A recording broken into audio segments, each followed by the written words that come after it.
Dear students, hello and welcome once again. हम पढ़ रहे हैं सॉइल एंड फाउंडेशन इंजीनियरिंग।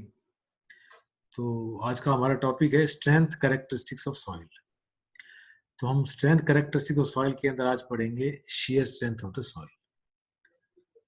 तो दोस्तों, जो शेयर स्ट्रेंथ होती है सॉइल की, एक बहुत ही टिपिकल सी स्ट्रेंथ है और जिसका कि हर सॉइल के अंदर एक बहुत ज़्यादा इफेक्ट रहता है। लेकिन इसके अंदर सबसे बड़ी खास बात यह है कि हम जो शेयर स्ट्रेंथ इसकी कैलकुलेट करते हैं तो इसके ऊपर कोई भी किसी तरह का शेयरिंग लोड उस पर नहीं लगाते हैं। तो सॉइल के ऊपर जो लोड लगता है वो लोड लगता है कंप्रेसिव लोड, लेकिन उस कंप्रेसिव लोड की वजह से ही उसके अंदर सॉइल के अंदर शेयर फेलियर होता है। मतलब जो सॉइल की अगर जो शेयर स्ट्रेंथ को अगर हम कैलकुलेट करें तो वो उसकी कंप्रेसिव फोर्स के ऊपर डिपेंड करती है। जो जितना उसके कॉरस्पॉन्डिंगली उस पर कंप्रेसिव फोर्स लगा हुआ है उसके कॉरस्पॉन्डिंगली उसके अंदर शेयर स्ट्रेंथ पैदा होती है। तो दोस्तों, जैसे आपने देखा होगा कि कभी हम कोई कैनाल की कंस्ट्रक्शन करते हैं या कोई रोड की कंस्ट्रक्शन करते हैं तो उसके अंदर जो कैनाल है या रोड है हमारी, कभी वो फिलिंग में होती है, कभी वो कटिंग में होती है। तो फिलिंग कटिंग आपको पता है। तो फिलिंग का मतलब ये है जो उसके अंदर जो जो हमारी जो कैनाल बनेगी उसके अंदर जो सॉइल की फिलिंग करनी पड़ेगी हमें। तो हमने देखा होगा कि आपने देखा होगा उसके अंदर जो कैनाल होती है हमारी या जो रोड होती है उसके अंदर हम साइड के अंदर स्लोप देते हैं। कभी भी जो हमारी जो फीलिंग है वो कभी भी वर्टिकल नहीं होती। तो उसकी वजह सिर्फ यही है कि जो सॉइल है हमारी, it can not stand vertical. क्योंकि अगर जो सॉइल हमारी उसके अंदर नीचे अगर साइड से वो शेयर कर जाती है तो इसीलिए उसके अंदर स्लोप रखा जाता है। इसी तरीके से जब हम कोई भी फाउंडेशन बनाते हैं तो उस फाउंडेशन के अंदर जो उसके ऊपर स्ट्रक्चर क्रिएट होगा, उस स्ट्रक्चर का जो लोड जाएगा, कंप्रेसिव लोड उसमें नीचे जाएगा, तो उसके अंदर जो अगर सॉइल के अंदर स्ट्रेंथ नहीं होगी तो वो जहां से हमारी जो फाउंडेशन है वहां पर सॉइल हमारी शेयर हो सकती है। तो दोस्तों, जो शेयर स्ट्रेंथ है ये एक बहुत कंट्रोवर्शियल सी इसकी प्रॉपर्टी है सॉइल की, लेकिन एक बहुत इंपॉर्टेंट प्रॉपर्टी है जो कि सॉइल के अंदर हमें हर जगह पर जरूरत पड़ती है। तो देखिए दोस्तों, जो शेयर स्ट्रेंथ होती है उसको अगर हम डिफाइन करें तो shear strength of a soil is its maximum resistance to the shear stresses before failure।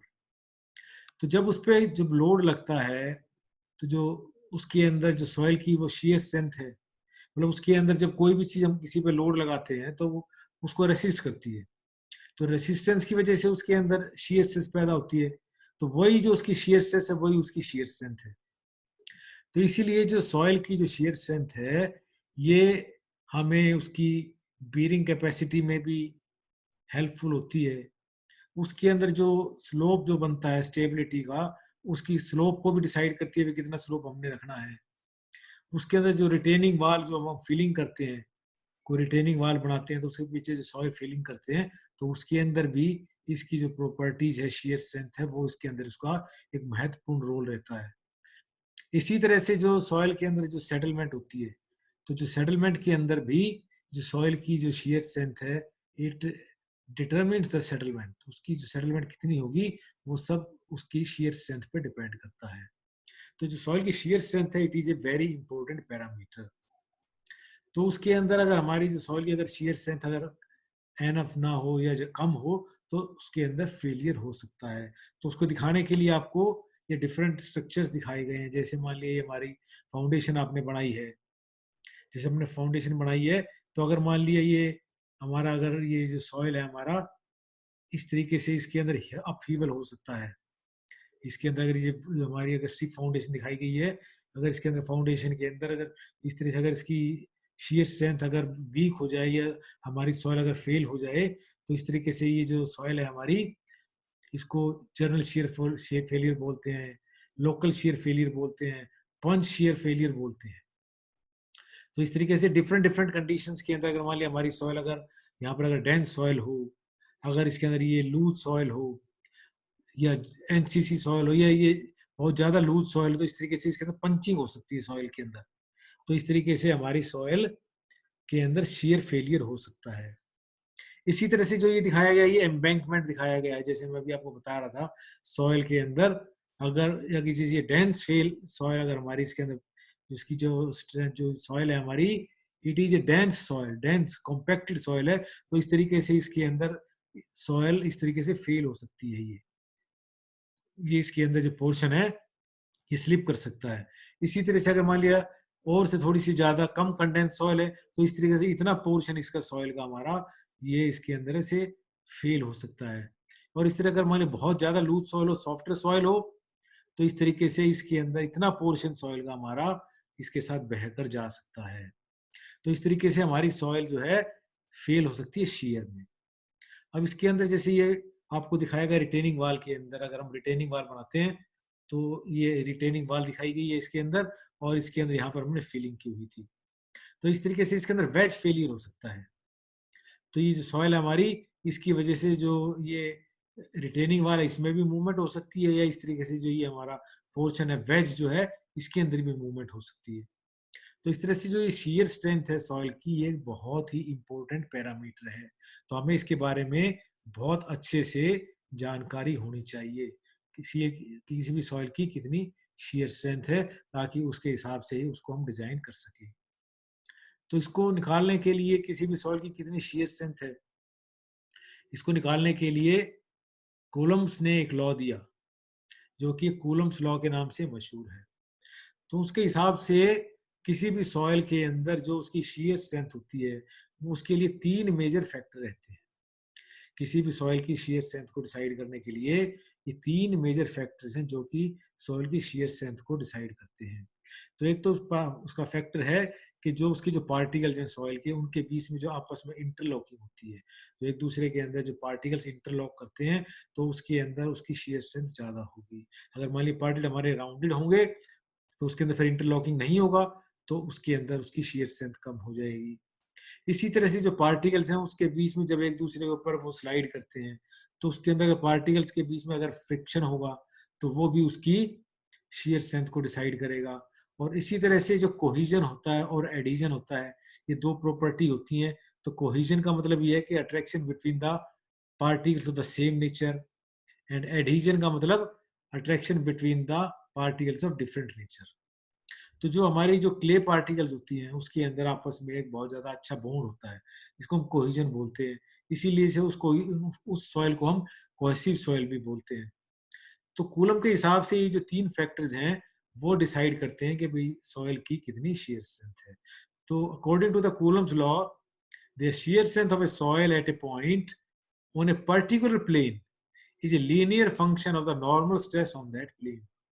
तो मतलब जो कोई भी स्ट्रक्चर है उसके ऊपर अगर जो उस पर नॉर्मल फोर्स जो आई हुई है, जो नॉर्मल फोर्स उस पर जो उसका वर्टिकल जो लोड है वो उसकी नॉर्मल फोर्स होती है, तो उसके अंदर ये उसका लीनियर फंक्शन होता है। तो किसी भी सॉइल की अगर हमें शियर स्ट्रेंथ निकालनी है तो उसके लिए कि उन्होंने ये फॉर्मूला दिया, S is equal to C plus sigma tan phi. तो ये जो एंगल है, ये फाई ये एंगल है इसका, मतलब जो सॉइल जो उसके अंदर जो एंगल है, जो सॉइल है हमारी, उसके पार्टिकल्स के बीच में जो इंटरनल फ्रिक्शन का जो एंगल होता है वो फाई से डिनोट करते हैं। तो इसीलिए इसको हम बोलते हैं एंगल ऑफ इंटरनल फ्रिक्शन। तो जो सॉइल की जो शीयरिंग स्ट्रेंथ है इस फार्मूले से हम कैलकुलेट कर सकते हैं। तो ये सिंपल फार्मूला है, C for cohesion and this is the angle of internal friction. ये 2 चीजें हैं। तो इसको और फर्दर इसको क्लैरिफाई किया गया है। जैसे हम कह सकते हैं कि जैसे जो सॉइल है हमारी, अब इसके अंदर इसको हम और थोड़ा सा एलोबरेट करते हैं। तो उसको एलोबरेट करने के लिए जैसे ये बताया गया कि जो पैरामीटर है हमारे C एंड फाई है। तो अगर मान लिया हम ये कहें कि जो सॉइल है हमारी, it is cohesion less soil. Cohesion less soil का मतलब ये है कि जो सॉइल है उसके अंदर there is no clay particles, only उसके अंदर सैंडी पार्टिकल्स हैं। तो सैंडी पार्टिकल्स से सैंड है अगर मान लिया, तो उसके अंदर अगर उसकी शियर स्ट्रेंथ और उसके नॉर्मल स्ट्रेस के बीच में अगर हमें ग्राफ प्लॉट करते हैं, तो इस ग्राफ प्लॉट करने के अंदर जैसे आप देख सकते हैं कि इसके अंदर ओनली इसके अंदर जो सॉइल है हमारी, इसके अंदर सिर्फ ये फाई फाई है। तो इसलिए इसको हमने कहा है कि भाई इसके अंदर जो shear स्ट्रेंथ होगी सॉइल की, that is only due to the this friction. अब इसके बाद जैसे मैं कह सकता अगर मान लीजिए सॉइल हमारी अगर प्योरली कोहेसिव सॉइल हो, कोहेसिव सॉइल का मतलब ये है कि प्योरली क्लेई सॉइल है, तो उसके अंदर कोई भी सैंड का पार्टिकल नहीं है, सैंड नहीं है, तो उस कंडीशन के अंदर ये, क्योंकि उसके अंदर एंगल इंटरनल फ्रिक्शन नहीं होगा, तो उसके अंदर जो सारी की सारी shear स्ट्रेंथ होगी that will be only due to the cohesion. तो इसीलिए इसके अंदर जो सिर्फ जो स्ट्रेंथ मिलेगी हमें सिर्फ कोहेजन की वजह से मिलेगी।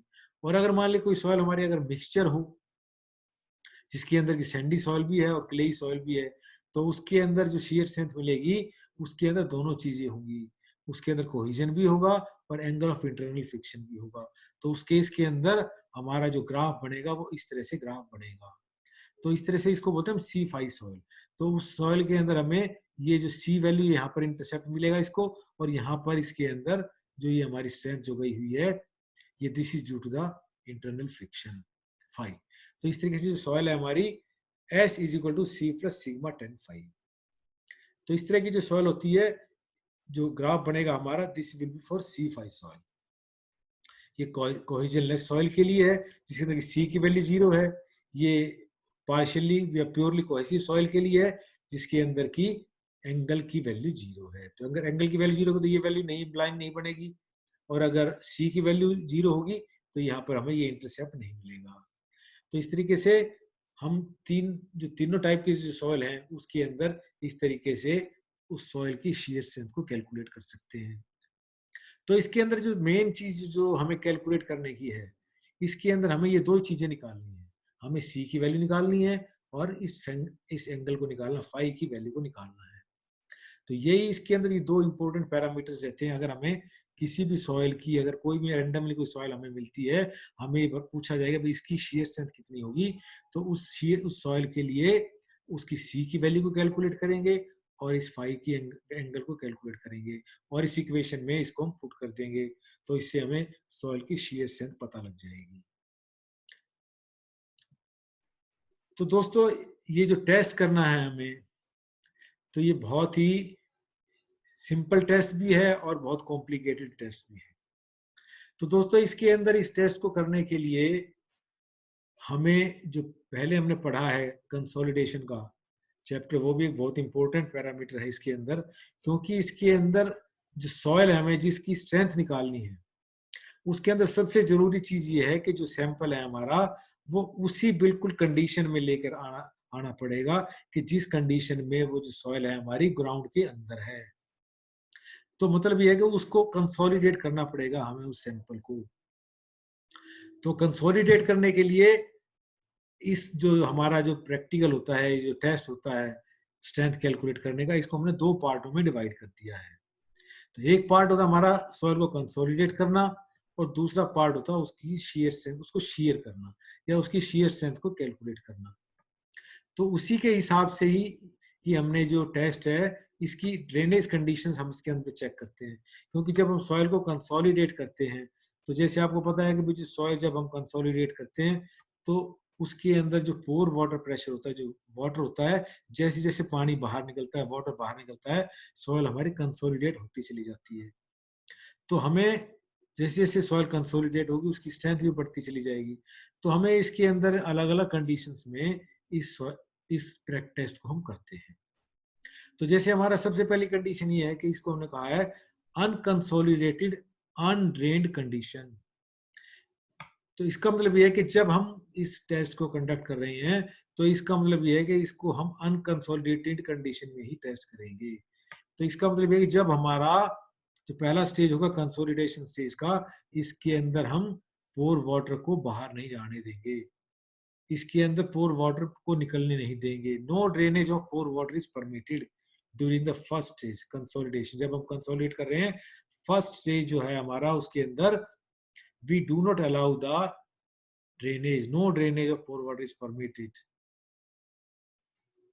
and undrained test।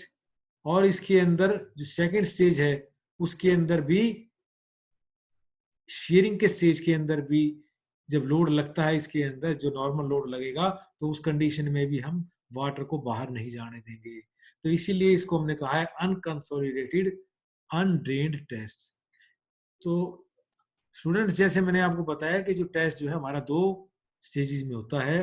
एक स्टेज में कंसोलिडेशन करते हैं और दूसरी स्टेज में शीयरिंग करते हैं। तो जैसे इसमें लिखा है, no drainage of pore water is permitted during the first stage consolidation stage and no drainage of pore water is permitted during the second stage shear stage. तो इसीलिए इसको नाम हमने दिया है अनकंसोलिडेटेड अनड्रेन्ड टेस्ट।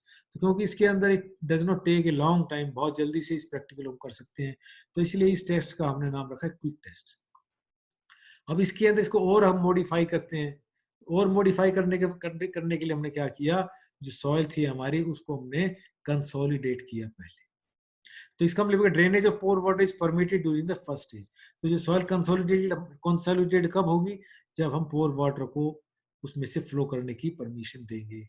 तो उसमें सॉइल में से अगर पोर वाटर अगर ये फ्लो हो जाएगा तो सॉइल हमारी कंसोलिडेट हो जाएगी।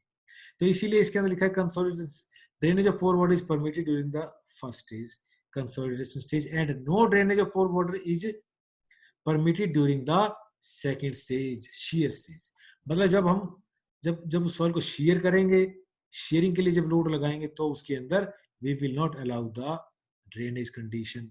तो इसीलिए इसको हमने कहा है कंसोलिडेटेड अनड्रेन्ड कंडीशन। तो ये जो टेस्ट है हमारा, it is a intermediate test, क्योंकि इसके अंदर हमने कंसोलिडेशन तो किया, लेकिन हमने जब इसको शीयर किया तो उस टाइम पर ड्रेनेज की परमिशन नहीं दी। तो इसीलिए इसको टेस्ट को हम इंटरमीडिएट टेस्ट करते हैं, मतलब बीच का टेस्ट, मतलब it will take more time than the first test. अब तीसरा टेस्ट है हमारा consolidated drained test. It means के इसके अंदर हम सॉइल को कंसोलिडेट भी करेंगे। तो कंसोलिडेट करेंगे तो उसके अंदर we will allow the permission, pore water को मतलब ड्रेनेज की परमिशन देंगे। Drainage of pore water is permitted during the first stage consolidation stage and drainage of pore water is permitted during the second stage shear stage. में shear होगा तो भी जब हम शीयरिंग लोड लगाएंगे तो भी उसके अंदर हम we will allow the water pore water to flow.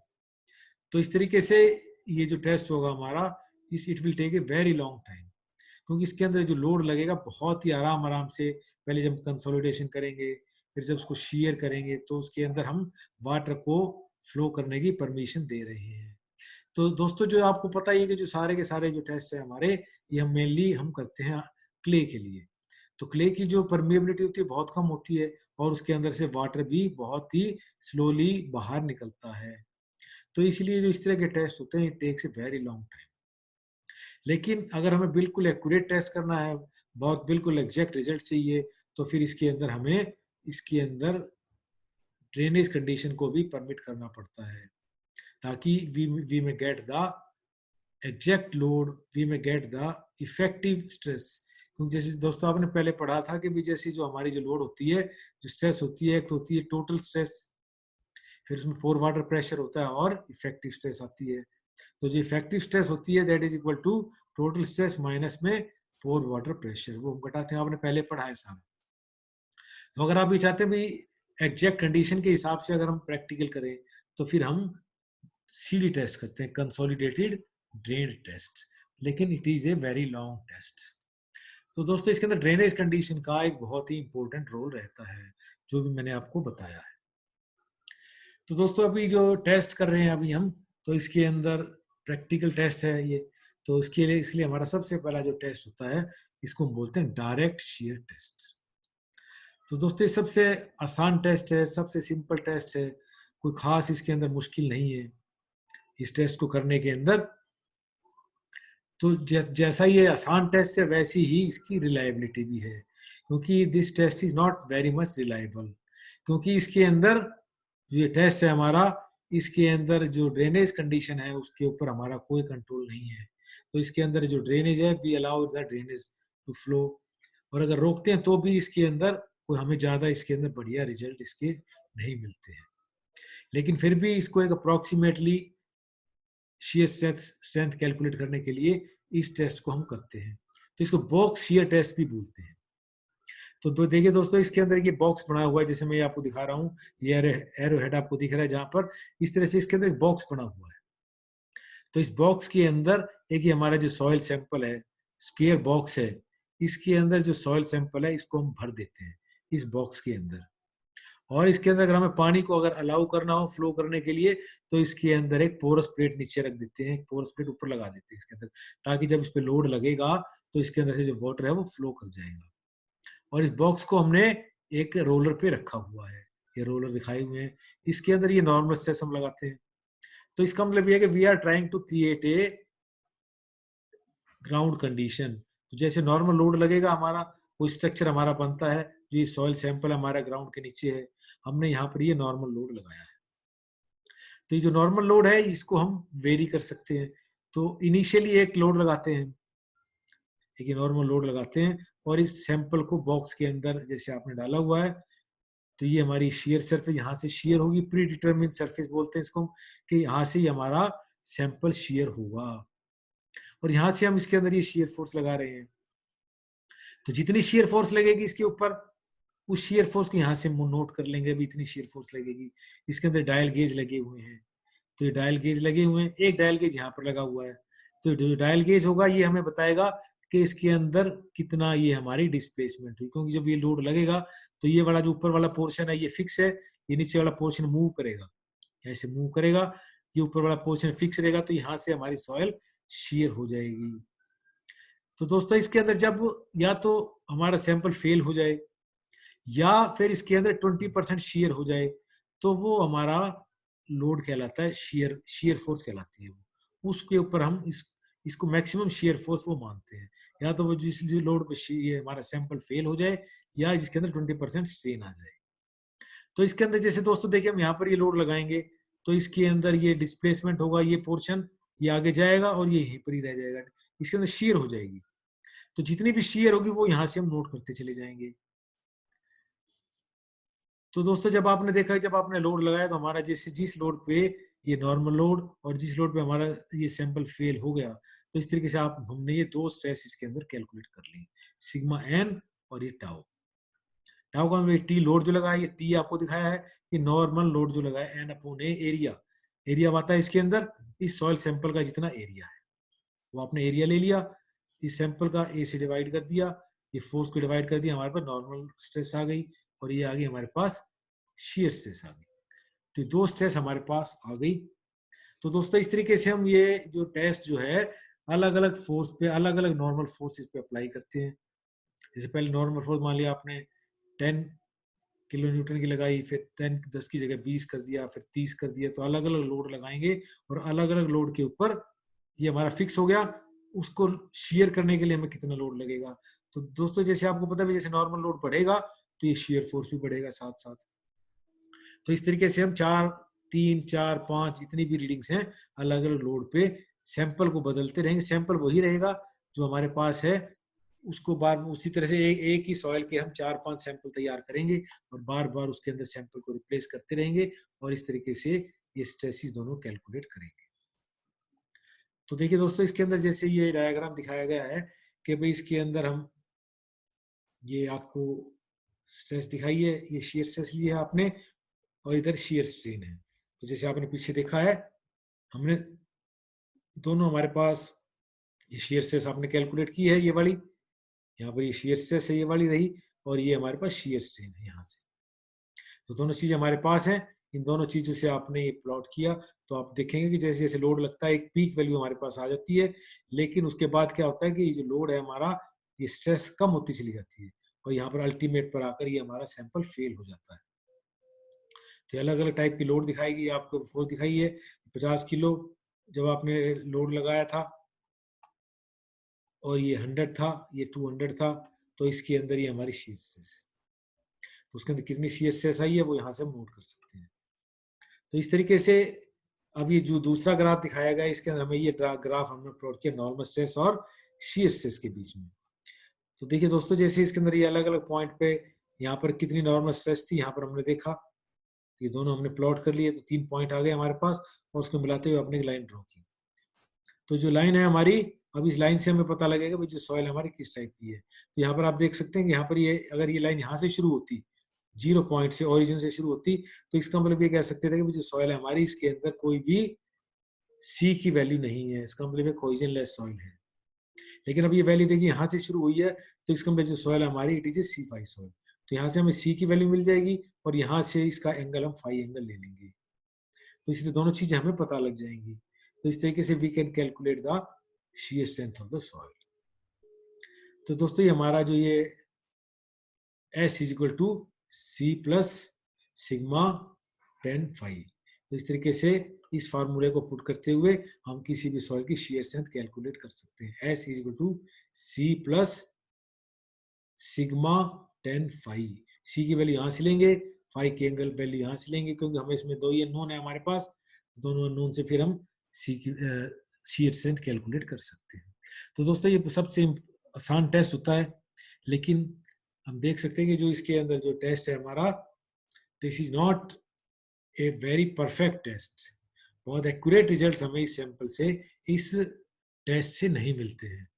क्यों नहीं मिलते हैं? इसके अंदर इसकी डिसएडवांटेजेस हैं। एडवांटेज तो यही, जैसे मैंने आपको बताया कि बहुत इजी है, इसके पैरामीटर बहुत आसानी से हम कैलकुलेट कर सकते हैं, और क्ले सैंपल को भी हम चाहे तो कर सकते हैं, लेकिन बेसिकली ये सैंडी सॉइल के लिए ये एक्सपेरिमेंट होता है। इसका जो सबसे बड़ा डिसएडवांटेज है, इस टेस्ट का सबसे बड़ा डिसएडवांटेज ये है कि इसके अंदर फेलियर अकर्स अलोंग ए प्री डिटरमिन्ड फेलियर प्लेन। तो जैसे आपने देखा है दोस्तों कि इसके अंदर हमें पहले से ही पता है कि सॉइल हमारी यहीं से ही फेल होगी, क्योंकि यहाँ से शेयर का हमें पता है। लेकिन एक्चुअल में तो जो सॉइल सैंपल होता है हमारा, जो सॉइल है हमारी, उसके अंदर किस प्लेन पे फेल होगा ये हमें नहीं पता है। प्लेन जो फेल होगा वो होगा उसके अंदर जो वीकेस्ट प्लेन होगा उस पे फेल हमारा सैंपल होना चाहिए। लेकिन क्योंकि हमें इसके अंदर से पहले से प्री डिटरमिन है कि हमारा सॉइल सैंपल यहीं से फेल होगा, तो इस वजह से जो ये टेस्ट है हमारा, इसको हम ज्यादा अच्छा इस टेस्ट को नहीं मानते हैं, और जो टेस्ट है हमारा it does not give the accurate results.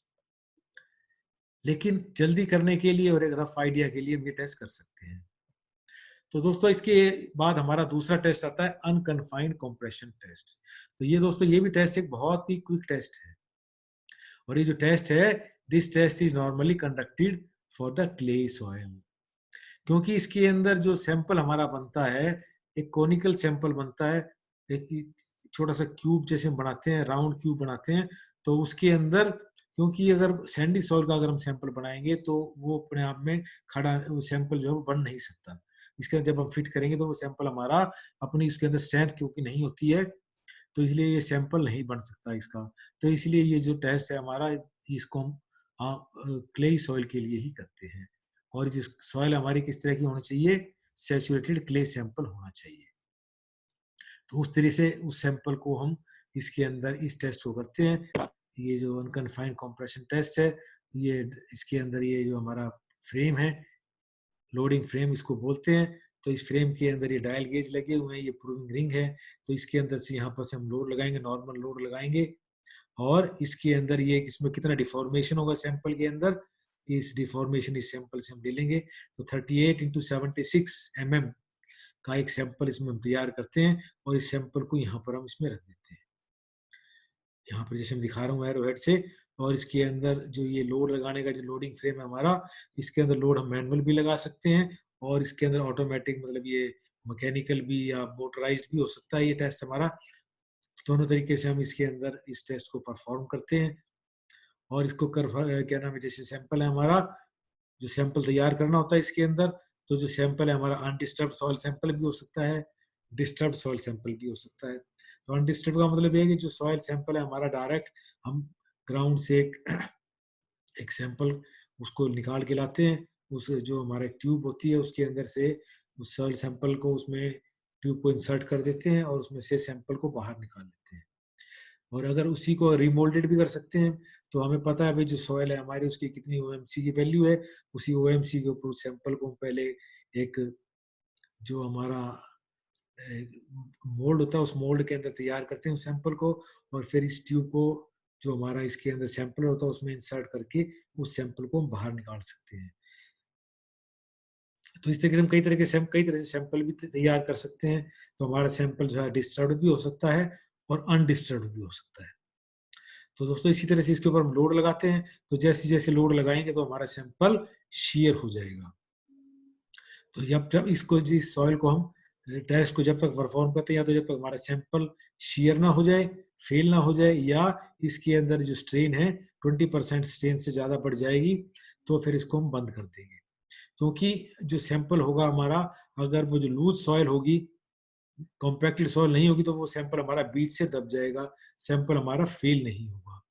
और अगर डेंस होगी सॉइल हमारी, या ओसीसी सॉइल होगी, तो वो शेयर हो जाएगा सैंपल हमारे पास। तो इसलिए इस तरीके से इस टेस्ट को हम करते हैं। तो दोस्तों, क्योंकि जो ये मैंने आपको बताया कि जो टेस्ट है हमारा, this test is conducted basically for the clay soil, तो इसीलिए इसके अंदर जो फाई की वैल्यू तो 0 ही होगी, तो इसलिए इसके अंदर डायरेक्ट इसके अंदर हम फार्मूला होता है हमारा S is to C plus sigma tan phi.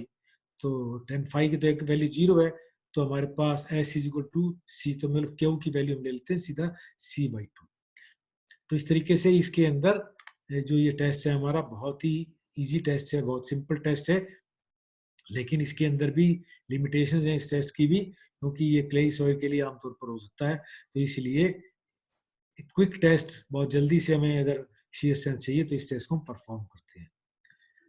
तो दोस्तों, अब हमारा सबसे important test triaxial test, तो मतलब ये सबसे एक्यूरेट टेस्ट माना जाता है ट्राई एक्सियल टेस्ट, क्योंकि इसके अंदर हम बिल्कुल वही ग्राउंड कंडीशंस जो जिसके अंदर की हमारी सॉइल है, वही ग्राउंड कंडीशंस यहाँ पर इसमें क्रिएट करने की कोशिश करते हैं, और उसी कंडीशंस के ऊपर ही हम इस टेस्ट को करते हैं। तो इसलिए this test is consider to be the one of the best test. और इसके अंदर हम तीनों तरह की जो ड्रेनेज कंडीशंस जो आपको बताई गई थी, इस टेस्ट को हम तीनों ड्रेनेज कंडीशंस के अंदर इस टेस्ट को हम परफॉर्म कर सकते हैं। तो this test was given by Terzaghi, उन्होंने ये टेस्ट इस परफॉर्म किया था, और जो हमारा कैसाग्रांडे, इन दोनों ने मिलके इस टेस्ट को इजाद किया 1936 में, and it is considered one of the best test, क्योंकि इसके बाद जो हमें रिजल्ट मिलते हैं वो लगभग ऑलमोस्ट एक्चुअल कंडीशंस के हिसाब से हम इसको मान सकते हैं कि भाई ये जो टेस्ट हमारा है। तो इस टेस्ट को हम, इसके अंदर हम एक्चुअल में ग्राउंड कंडीशंस जो भी हैं वही कंसीडर उसमें क्रिएट करते हैं।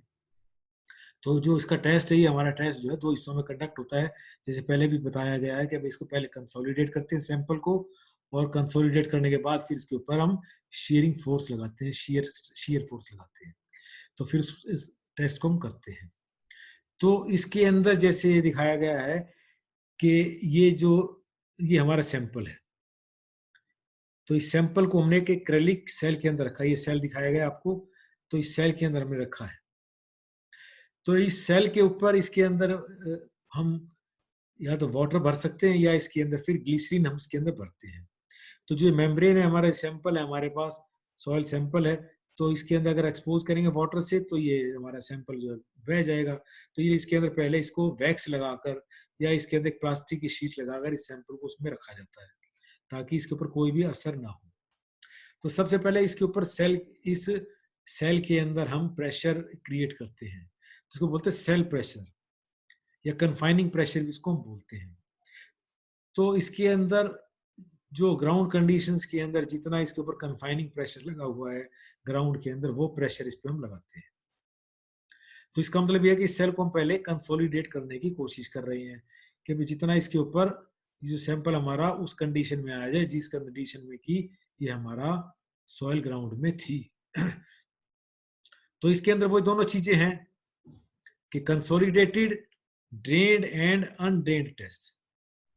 तो अगर हम इसको अगर ड्रेन भी कर सकते हैं, इसके अंदर से अगर ये जो प्रेशर जैसे यहाँ पर दिखाया गया है कि जब इसके ऊपर ये कंसोलिडेशन प्रेशर इसमें जो ये लगेगा, कन्फाइनिंग प्रेशर लगेगा, तो इसके अंदर अगर हम पानी को इसके अंदर से बहने दें, तो इसके अंदर से जब प्रेशर लगेगा, तो जो इसमें पोर वाटर प्रेशर, जो पोर वाटर होगा, अगर उसको बहने दें तो it will be called drain condition. अगर उसके अंदर बहने ना दें, इसके अंदर से फ्लो ना करने दें, तो दैट विल बी कॉल्ड अनड्रेन्ड।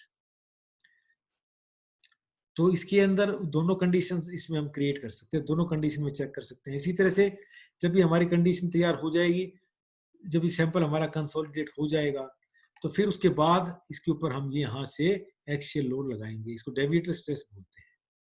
तो यहाँ पर जब लोड लगेगा, तो उसके अंदर भी वही दोनों कंडीशंस हैं। हम इसके अंदर इसको जब लोड लगेगा सैंपल के ऊपर, डेविएटर स्ट्रेस लगेगी, नॉर्मल स्ट्रेस लगेगी, तो इसके अंदर हम वाटर को फ्लो करने की इजाजत दे सकते हैं और नहीं दे सकते। अगर हमें जल्दी करना है टेस्ट को, तो इसके अंदर we do not allow the pore water to flow. अगर हमें इसके अंदर बहुत आराम से स्लो टेस्ट करना है, तो हम इसके अंदर से पोर वाटर को फ्लो करने देते हैं। तो ये हमारे ऊपर डिपेंड करता है कि हमारा कौन सा टेस्ट है, किस तरह की कंडीशंस हैं। आपको जल्दी करना है तो यूयू टेस्ट कर लेते हैं, इंटरमीडिएट करना है तो हम कर सकते हैं सीयू टेस्ट, और अगर अगर हमारे पास अगर बहुत ही एक्यूरेट टेस्ट करना होता है तो उसको बोलते हैं CD test. CD test consolidated drained test, consolidate भी करते हैं तो उसमें ड्रेनेज होगा, और जब इस पर शेयरिंग करेंगे तो उसमें भी हम पानी को ड्रेन करने की परमिशन दे देंगे। तो दोस्तों जो ये हमारा जो लोड लगा है, इसको हम क्या नाम है, कन्फाइनिंग प्रेशर भी बोलते हैं या सेल प्रेशर भी बोलते हैं। तो ये जो लोड लगता है हमारा, इसको बोलते हैं माइनर प्रिंसिपल स्ट्रेस, सिग्मा 3 से इसको हम डिनोट करते हैं। और इसी तरह से जो हमारा जो नॉर्मल लोड लग रहा है, ये बोलता है हमारा मेजर प्रिंसिपल स्ट्रेस, तो वो उसको हम बोलते हैं सिग्मा 1 से इसको हम डिनोट करते हैं। तो हमारे पास जब सॉइल सैंपल फेल हो जाता है, तो सॉइल सैंपल फेल होने के अंदर दोनों तरह के लोड सिग्मा 1 भी और सिग्मा 3 भी हमारे पास आ जाती है वैल्यू। तो इसके अंदर इसको और एक्यूरेट करने के लिए, क्योंकि जो हमारा टेस्ट है ये ज्यादा एक्यूरेट टेस्ट है, तो उसके अंदर पोर वाटर प्रेशर का भी हम इसमें ध्यान रखते हैं। तो पोर वाटर प्रेशर को भी उसके अंदर से कन्फाइनिंग प्रेशर में से भी, और जो डेविएटर प्रेशर के अंदर से भी, उसके अंदर पोर वाटर को प्रेशर को घटा देते हैं, तो हमारे पास इफेक्टिव स्ट्रेस भी आ जाती है। तो इसको हम इफेक्टिव स्ट्रेस से भी, दोनों के अंदर इफेक्टिव स्ट्रेस, इफेक्टिव प्रेशर भी निकालकर इसको हम इस टेस्ट को कंडक्ट करते हैं। तो इसी वजह से जो टेस्ट है हमारा, ये ज्यादा एक्यूरेट टेस्ट कहलाता है। तो दोस्तों देखिए इसके अंदर ये जो जैसे सीडी टेस्ट के लिए दिखाया गया है, तो हम इसके अंदर मोहर सर्कल इसके लिए ड्रॉ करते हैं। तो इसके अंदर ये सिग्मा 1 और सिग्मा 3, ये हमने इस टेस्ट को 3 बार कंडक्ट किया, तो हमारे पास 3 मोहर सर्कल बन गए। तो इस 3 मोहर सर्कल से हमने इसके अंदर ये जो 3 मोहर सर्कल बने, तो इसके लिए हमने एक इसके ये टेंजेंट ड्रॉ किया। तो इस टेंजेंट से फिर ये हमारे पास ये फाई की वैल्यू भी मिल जाती है, इसके अंदर ये फाई की वैल्यू भी मिल जाती है, और इसके अंदर तो इस तरीके से वही फार्मूला है हमारे पास, उस फार्मूले में पुट करके इसके अंदर हम शियर स्ट्रेंथ को कैलकुलेट करते हैं। तो दोस्तों ये जो टेस्ट दिखाया गया है, ये हमारा सीडी टेस्ट के लिए दिखाया गया है, कंसोलिडेटेड ड्रेन्ड टेस्ट। कंसोलिडेशन में भी we have allowed the pore water to flow, and जब इसकी हमने नॉर्मल स्ट्रेस इस पे लगाया है, तो भी हमने इसको इसके अंदर पोर वाटर को फ्लो करने दिया है। तो दोस्तों ये सबसे एक्यूरेट टेस्ट है, इसमें सिग्मा डैश भी दिखाया गया, इफेक्टिव स्ट्रेस दिखाई गई है। तो इस तरीके से ये जो टेस्ट हम इसके अंदर ये इसके अंदर ग्राफ ड्रॉ करते हैं, और उसके हिसाब से इस टेस्ट को हम करते हैं। तो दोस्तों हमारा जो नेक्स्ट टेस्ट है वेन शियर टेस्ट। तो जो वेन शियर टेस्ट है, ये बहुत सबसे कम टाइम वाला टेस्ट है, और इस टेस्ट को हम लैब में भी कर सकते हैं, और इस टेस्ट को हम फील्ड में भी कर सकते हैं। तो इसके अंदर सिर्फ सिंपल एक ये वेन है हमारे पास, एक दिखाई गई है आपको वेन। तो इस वेन को हम ये सैंपल के अंदर इस तरीके से हम ट्विस्ट करते हैं, इसके ऊपर टॉर्क लगाते हैं, और मतलब सॉइल को हम शेयर करने की कोशिश करते हैं। तो जितने लोड पर शेयर हो जाता है, तो हमारे पास उस लोड के हिसाब से, उस टॉर्क के हिसाब से हम इस सॉइल की शेयर स्ट्रेंथ को कैलकुलेट कर लेते हैं। तो दोस्तों ये भी एक टेस्ट है, ये बहुत ही क्विक टेस्ट इसको हम बोल सकते हैं, और ये भी सॉइल जो हमारी क्ले के ऊपर इस टेस्ट को हम आमतौर पर कंडक्ट करते हैं। तो इसके अंदर जो सैचुरेटेड क्ले सॉइल है, उसके ऊपर इस टेस्ट को परफॉर्म करते हैं। तो इसको टेस्ट का इसका जो शियर स्ट्रेंथ कैलकुलेट करने का ये हमारे पास फार्मूला है, S is equal to T divided by pi D square H into में डिवाइडेड बाई 2 प्लस में डी क्यूब। तो जो डी है उसका जो वेन, जो हमारी वेन जो आपको दिखाई गई है, इस वेन का डायमीटर होता है, ये भी कितनी इसकी वेन है, इसका डायमीटर है, क्योंकि ये, और इसका जो H है इसकी हाइट है। तो इस तरीके से इसको टॉर्क शेयर करने में हमारी कितनी टॉर्क लगी, तो वो टॉर्क हम इसके अंदर इंस्ट्रूमेंट से चेक कर लेते हैं कि कितनी टॉर्क लगी है, और उसकी वजह से इससे हम इसकी शियर स्ट्रेंथ को कैलकुलेट कर सकते हैं। तो ये भी कोई ज़्यादा एक्यूरेट मेथड नहीं है, लेकिन ये भी सिर्फ एक तुरंत हमें किसी भी सॉइल की एक बार फील्ड के अंदर चेक करनी है, कोई आपने ऐसे कोई सॉइल कॉम्पैक्ट की है तो अभी इसके अंदर कितनी shear strength डेवलप हुई है, तो उसको कैलकुलेट करने के लिए हम चेक इस फॉर्मूले इस तरीके से कर सकते हैं। तो दोस्तों अब हमारा जो ये नेक्स्ट टॉपिक है ये स्ट्रेस स्ट्रेन कर्व है। तो दोस्तों जैसे आपने देखा हमने कितनी बार हर जगह पर एक उसमें जो लगाए थे डायल गेज लगाए थे, तो उसके अंदर हमने shear स्ट्रेस के लिए भी डायल गेज लगाया, कि कितनी लोड लगा है तो shear स्ट्रेस कैलकुलेट कर लिया, उसमें कितनी स्ट्रेन आ रही है। तो उसके लिए हमने ये टेस्ट ये उसके अंदर से हमने दोनों रीडिंग्स नोट की हैं। तो जैसे अगर हम डायरेक्ट shear टेस्ट अगर हम कर रहे हैं, तो अगर हम डायरेक्ट shear टेस्ट कर रहे हैं तो उसके अंदर अगर हम ये इस स्ट्रेस स्ट्रेन कर्व को अगर हम स्टडी करते हैं तो हमें क्या मिलता है, जैसे देखिए भी ये इधर shear स्ट्रेस है, इधर ये हॉरिजॉन्टल डिस्प्लेसमेंट shear है। तो देखते हैं जैसे जैसे ही हम टेस्ट ये कर रहे हैं तो एक पॉइंट पर आने के बाद फिर ये जो हमारी shear स्ट्रेस कम होना शुरू हो जाती है। तो ये किस केस में होता है, ये होता है डेंस सॉइल के केस में। जब हमारी सॉइल है डेंस, तो डेंस सॉइल के अंदर ये हमारा ये पीक वैल्यू आने के बाद फिर जो shear स्ट्रेस है हमारी कम होना शुरू हो जाती है। लेकिन अगर सैंपल लूज या अगर मतलब कॉम्पैक्टेड सॉइल नहीं है, लूज सॉइल है, तो उसके ऊपर जो हमारा जो लोड लगा है, जब हम shear हो रही है तो उसके अंदर हम देखते हैं जो shear स्ट्रेस हमारी कंटिन्यूसली बढ़ती चली जाती है। लेकिन अल्टीमेटली जो हमारा जो अल्टीमेट जो स्ट्रेस की वैल्यू आएगी वो हम देखते हैं कि वो दोनों के कंडीशन के अंदर लगभग बराबर आ जाती है। तो ये भी यहाँ से घट के यहाँ पर आ रही है और ये कंटिन्यूस बढ़ती चली जा रही है, और यहाँ पर आने के बाद this value almost become same.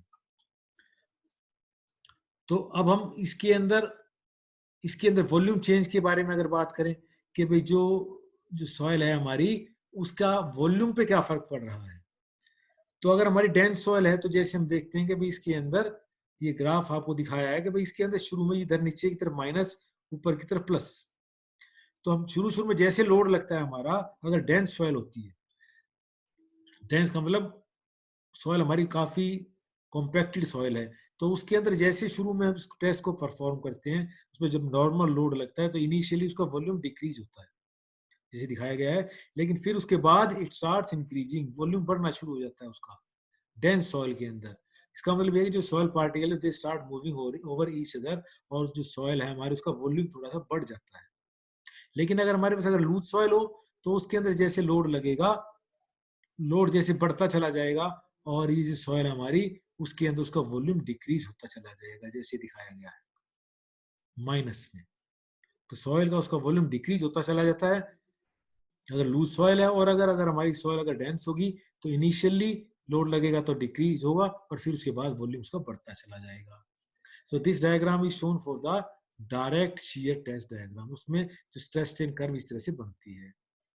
और अगर हम बात करें ट्राइएक्सियल टेस्ट की, तो ट्राइएक्सियल टेस्ट के अंदर भी ऑलमोस्ट लगभग जो जो डायग्राम हमारा इसी तरह से रहता है। इधर डायरेक्ट स्ट्रेस दिखाई है और इधर एक्सियल स्ट्रेन दिखाया है। तो एक बार में शुरू के अंदर जो हमारा अल्टीमेट लोड है वो पीक पे वैल्यू पे आ जाता है, और फिर जब धीरे धीरे जब सैंपल हमारा फेल होता है तो फिर ये डेविएटर स्ट्रेस कम होनी शुरू हो जाती है, इस तरह से दिखाई गई है।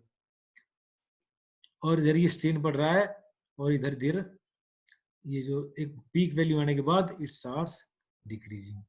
इस तरह से अगर हमारी लूज सॉइल हो तो लूज सॉइल के अंदर ये स्ट्रेस हमारी बढ़ती चली जाती है और अल्टीमेट स्ट्रेस दोनों की कंडीशन में बराबर आ जाती है।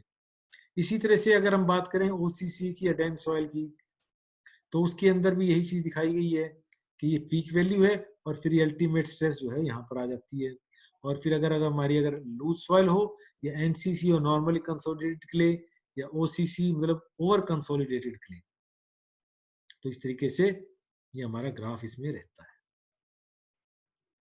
तो दोस्तों ये अभी आपने इसके बारे में आपको एक ब्रीफली एक आपको आइडिया दिया कि भाई जी सॉइल हमारी उसकी shear स्ट्रेंथ क्या होती है, इसको हम कैसे कैलकुलेट करते हैं, कैसे मेजर करते हैं।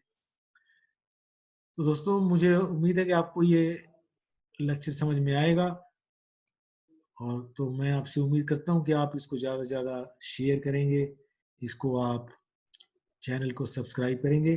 और दोस्तों हम इस तरह से आगे आपके लिए और अच्छी अच्छी वीडियो इस तरह से लाएंगे, और आप इसको शेयर करते रहिए, सब्सक्राइब करते रहिए। Thank you.